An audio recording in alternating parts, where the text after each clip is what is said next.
अभी हम पहुंच गए खगड़िया लोकसभा इलाके में, जहां चुनावी माहौल सरगर्मी पर है और हमारे बगल में खड़े हैं बहुजन समाजवादी पार्टी के उम्मीदवार डॉक्टर रवि कुमार जी। आप बताइए खगड़िया का हाल चाल क्या है? खगड़िया का स्थिति तो बहुत बुरा है। जो हम लोग जो घूमे हैं क्षेत्र में, जो भ्रमण कर रहे हैं, हम लोग तो देखिए डॉक्टरी लाइन में थे, कोलकाता से पास आउट हुए थे। उसके बाद से 3 साल में सेवा कर रहे थे, लेकिन क्षेत्र तो हमको पता नहीं था। कैंप कर रहे थे, लेकिन कैंप में तो पता नहीं चलता क्षेत्र का क्या स्थिति है बाहर का। जब हम घूम रहे हैं तो जो स्थिति देख रहे हैं बहुत दयनीय है। आप भी प्रत्याशी हैं? या हम भी प्रत्याशी। खगड़िया लोकसभा में एक और राजेश वर्माल जी, दूसरी और संजय कुशवाहा जी, इंडिया गठबंधन से। क्या लगता है कैसा माहौल? कैसा माहौल नहीं, हम लोग चाहते हैं खगड़िया का विकास हो, और जो विकास नहीं कर पाएगा वो क्या करेगा। 1981 में खगड़िया जिले की स्थापना हुई, ये सबको पता है। और खगड़िया जिले में 6 नदियां, गंगा, कोसी, बूढ़ी गंडक, कमला, 6 नदियां इस होके गुजरती है। और खगड़िया का इलाका बाढ़ और कटाव से अधिकांश।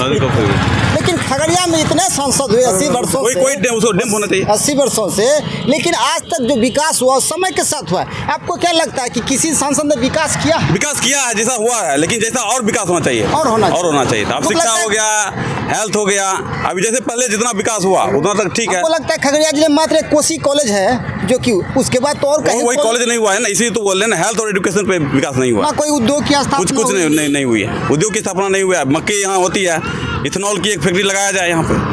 मक्के का इतना उत्पादन होता है खगड़िया जिले में, बहुतायत होता है, जो कि कहाँ नहीं जाता है। आज तक खगड़िया जिले में एक उद्योग की स्थापना नहीं है। आप यदि आप जो घूम रहे हैं प्रत्याशी के रूप में, आपका कैसा माहौल? मेरा माहौल सर, हम देखिए जो वर्क करे सर उसको जिताए सर। हमको ये सर कोई नहीं है सर। सेवा हम सर ऐसे भी करते हैं, फ्री सेवा सर हम कैंप लगा करते हैं सर। और सर यदि आपको पब्लिक अगर लाइक करता है कि अगर सेवा के लाइक चूज करता है सर, हम सर ठीक है। एक और मोदी सरकार, केंद्र की सरकार गारंटी दे रही है सबका साथ सबका विकास, 5 किलो राशन की गारंटी, राम मंदिर की गारंटी। सर ये 5 किलो रोजगार और राम मंदिर सर किसी से नहीं होने वाला है सर। अगर सर शिक्षा और हेल्थ सर अगर आ जाए सर तो किसी चीज़ की जरूरत नहीं पड़ेगी सर। अच्छा, बीजेपी के मैनिफेस्टो में कहीं रोजगार की बात नहीं, बेरोजगारी की बात नहीं है, महंगाई की बात नहीं है। इंडिया गठबंधन के मैनिफेस्टो में ये सब बातें हैं। और बिहार में युवा चेहरा तेजस्वी यादव जो खुद प्रचार कर रहे हैं, आपको क्या लगता है 2024 के लोकसभा चुनाव में मोदी जी का मैजिक फिर से चलेगा? सर मैजिक गिरेगा सर, उसका मैजिक चल रहा है। पब्लिक सर जागरूक हो गया है सर। पब्लिक को बेरोजगारी का दिख रहा है सर, और जिस तरह से उसको दिख रहा है सर, यंग जनरेशन को दिख रहा है सर। जॉब का सर आज देखिए सर, पब्लिक कितना पढ़ाई कर करके सर रोड पे घूम रहा है। चोरी का सर बढ़ रहा है, रास्ता बढ़ रहा है सर। बेरोजगारी होगा सर, चोरी बढ़ेगा सर। कहाँ से क्या करेगा सर? उसका माँ बाप सर पटना में पढ़ाया सर 10 साल से, सुसाइड का बढ़ गया सर केस, उसको रोजगार नहीं मिल रहा है सर। अच्छा, कैसर साहब जो एलजेपी से राजद में चले गए, क्या लगता है इससे क्या असर पड़ेगा? देखिए नहीं मिला उसको, इसलिए चला। पॉलिटिक्स है सर, पॉलिटिक्स है सर, ये खुला दरबार है सर। जहाँ से विकास हो सके सर, जिस तरह से विकास हो जाएगा। कैसर साहब यह सोच के गए होंगे कि अगली बार यहाँ से हम होंगे उम्मीदवार। हो सकता है, एलजेपी से टिकट नहीं मिला, हो सकता है अगली बार हम होंगे। हो सकता है, ऐसा हो सकता है। सर ये मामला है, ये NH 31 के बारे में। मैं तो प्रत्याशी महोदय का प्रचारक हूँ, और मैं जो बात हम कोई भी नेता लीडर को खिलाफ कर सकते, हमको कोई रोक नहीं। हम चूँकि दी बहुजन सोसाइटी ऑफ इंडिया का हम प्रदेश प्रवक्ता हैं, और बहन जी के साथ में हम हैं। देखिए सर, मुद्दा क्या है कि आप देख रहे हैं कि खगड़िया से लेकर पूर्णिया तक 2 लाइन है। कितना सांसद MLA MP हैं, वो क्यों ने 4 लाइन के लिए करवाया है? मेरा अगर सरकार बनेगा, हमारे प्रत्याशी डॉक्टर रवि कुमार बनेंगे, तो मुद्दा ये होंगे कि खगड़िया से लेकर पूर्णिया तक 4 लाइन की। दूसरे नंबर के 400 रुपया जो पेंशन मिलता है माँ बहन को, बूढ़ी को, उससे क्या होने जाने वाला है? एक झोला में सब्जी नहीं भर सकता है। तो वो मुद्दा है कि 400 रुपया से 3000 रुपया करने का मुद्दा है। दूसरी मुद्दा है कि कोसी कमला बंग नदी पर जो है डैम बनाने की मांग है हमारे प्रत्याशी को। चौथा मांग है क्या कि 2004 से लेकर अभी जितने भी कर्मचारी और पदाधिकारी नियुक्त हुए हैं, उन लोगों को जो है पुरानी पेंशन का लाभ खत्म कर दिया है। जो कि वो कर्मचारी लोग होते हैं, देश का सेवा करने वाले हैं, हर प्रत्याशी को काम करने वाले हैं, उनको पुरानी पेंशन खत्म कर दिया। अगर मेरी सरकार बनेंगे तो पुरानी पेंशन जो है वो लागू किया जाएगा। 5वां मुद्दा है सर कि विकलांग के लिए, अगर विकलांग कोई व्यक्ति है उसको पढ़ने के लिए, या ब्लाइंड जो है उसको पढ़ने के लिए राजस्थान गुजरात जाना पड़ता है। अगर हमारे सरकार बनेगी तो हम चाहेंगे कि हर जिला में विकलांग का अलग से विद्यालय हो, सारा सुविधा वो मिलेगा। 7वां सर मांग है हम लोगों का क्या कि संविधान बचाना है और देश को बचाना है।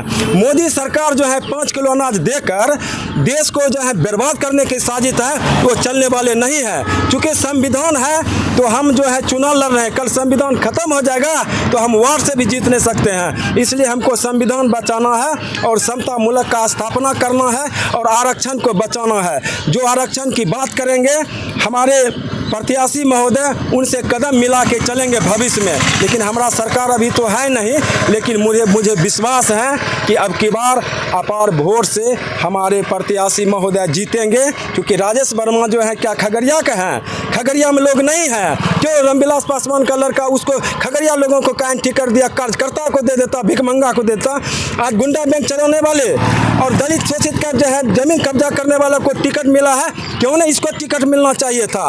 और उसके बाद जो है अभी गठबंधन का एक प्रत्याशी है संजय सिंह, संजय जी कभी क्षेत्र में घुमा है, उनका पिताजी एमएलए रहा है, एमएलए रहने के बाद भी खगड़िया में क्या विकास हुआ है, मैं उन प्रत्याशी से भी पूछना चाहता हूँ। मेरा तो सरकार है ये नहीं, मेरा तो एमएलए एमपी है ये नहीं। जो एमएलए एमपी हैं, नीतीश कुमार कहा था कि हम महस्कूट में जो है मेरा सब गौछारी के मैदान में बोला था कि हम प्रखंड बना देंगे, पौराम बना देंगे। कहाँ गया आपका प्रखंड, पौराम कहाँ गया प्रखंड, और क्या आपने बनवाए हैं? सिर्फ जो है दारू का बात है, दारू तो नहीं बिक रहा है, लेकिन हमारे समाज का लड़का जो है वो नशेड़ी बन रहा है, हफीज पी रहा है।